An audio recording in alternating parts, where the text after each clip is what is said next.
Welcome to Everyday English. I'm Sarah. And I'm Jack.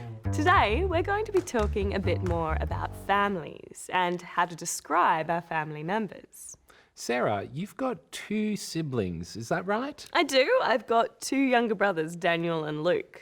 I'm the oldest, and then there's Daniel, he's the middle child, and Luke is the youngest. Now, when you have a number of siblings, like me, you often list them in order of birth. You can use the superlative adjective oldest to describe the firstborn child, and youngest to refer to the child that was born last. The youngest in your family can also be called your baby brother or your baby sister, or your little brother or little sister. Older and younger are comparative adjectives. When we're making comparisons, we usually use the word than. For example, I'm younger than Sarah. Shh, don't tell them that.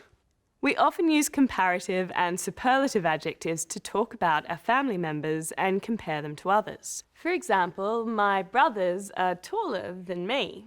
Grandpa thinks he is more intelligent than his kids. Dad likes ice cream better than chocolate.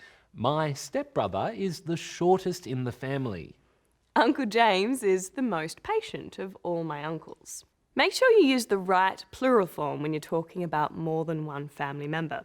So uncle becomes uncles, sister becomes sisters, and brother becomes brothers. If a word ends in Y, you add IES.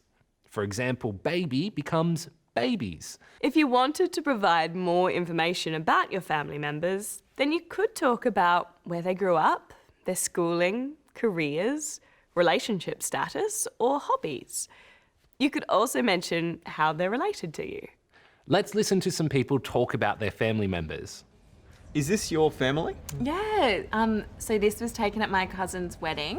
That's my cousin there, the bride. And then here's my dad. Is he the tall one? No, that's my uncle. My dad's the shortest one of the family. He's here.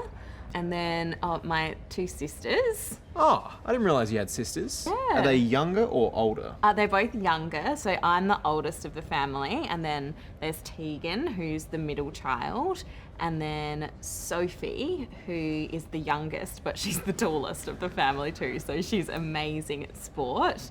I bet you're the loudest though. Yeah, I am. Who's that?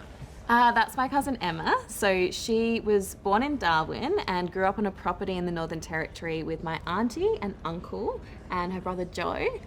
Joe's actually a mining engineer, so he works on a mine near Alice Springs. And Emma moved to Canberra to study at ANU, and she studied a master's in archaeology. Oh wow, that's interesting. She actually married an anthropologist, and they love history. And they actually went to Egypt in March last year.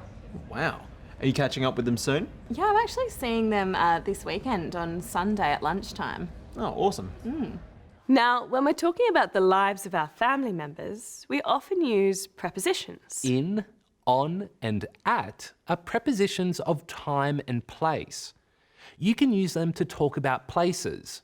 For example, she was born in Darwin. She grew up on a property. She studies at the Australian National University. And you can also use them for talking about time. For example, they went to Egypt in March. I'll see them on Sunday. We'll meet at lunchtime. Here's an easy way to remember when to use each preposition. We use in for something general and at for something very specific. Now, you might also want to talk about your family or other families in a more general way. For example, is your family big or small?